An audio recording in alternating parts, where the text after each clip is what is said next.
ডিজিএফআইয়ের অফিসে আলাদা কক্ষে কার্যক্রম চালাত র। কাকে রাষ্ট্রপতি বানাতে চান জানালেন জামায়াত আমির।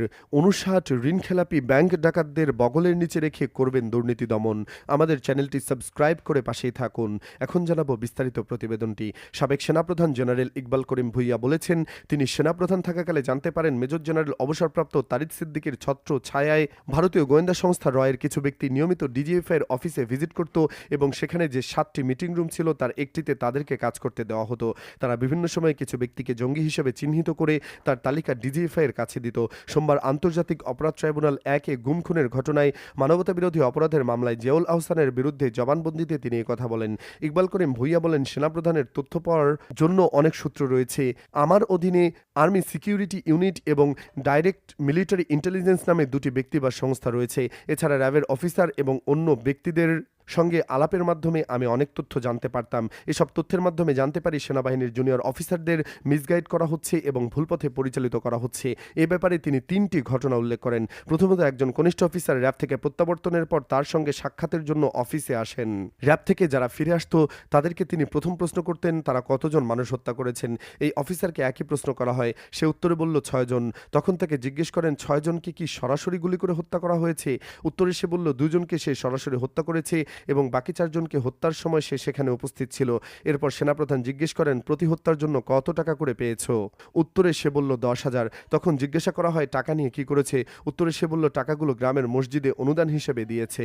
তখন ইকবাল করিম বুঝে নেন এই কাজগুলো সে ইচ্ছার বিরুদ্ধে করেছে এবং অপরাধবোধ থেকে সে টাকাগুলো মসজিদে দান করেছে।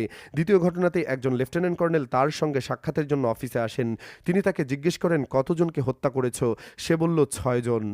এরপর তাকে জিজ্ঞাসা করা হয়, কেন করেছো? উত্তরে সে বলল, ঊর্ধ্বতন অফিসারের আদেশ পালন করেছি।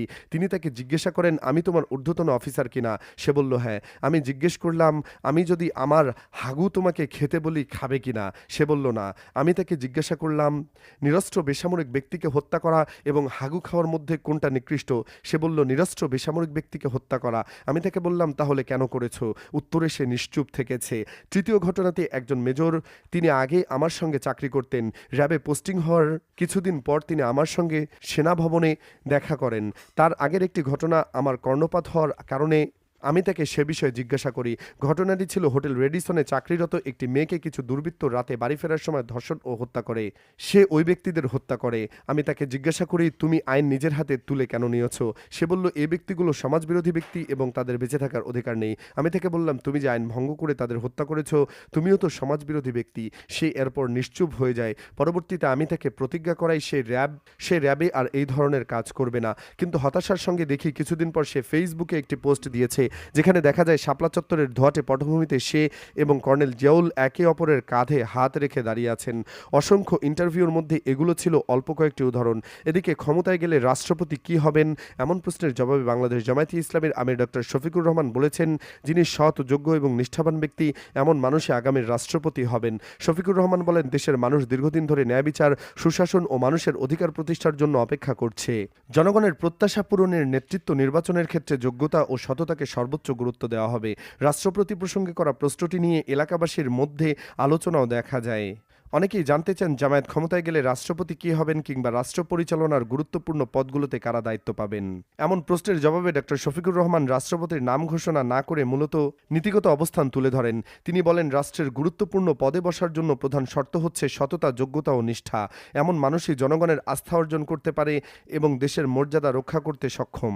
তিনি কোরআনের একটি আয়াত উল্লেখ করে ধৈর্য ধরার আহ্বান জানিয়ে বলেন, আপনারা ধৈর্য ধরুন, ইন্নাল্লাহা মা'আস সাবিরিন। নিশ্চয়ই আল্লাহ তাআলা ধৈর্যশীলদের সঙ্গে আছেন।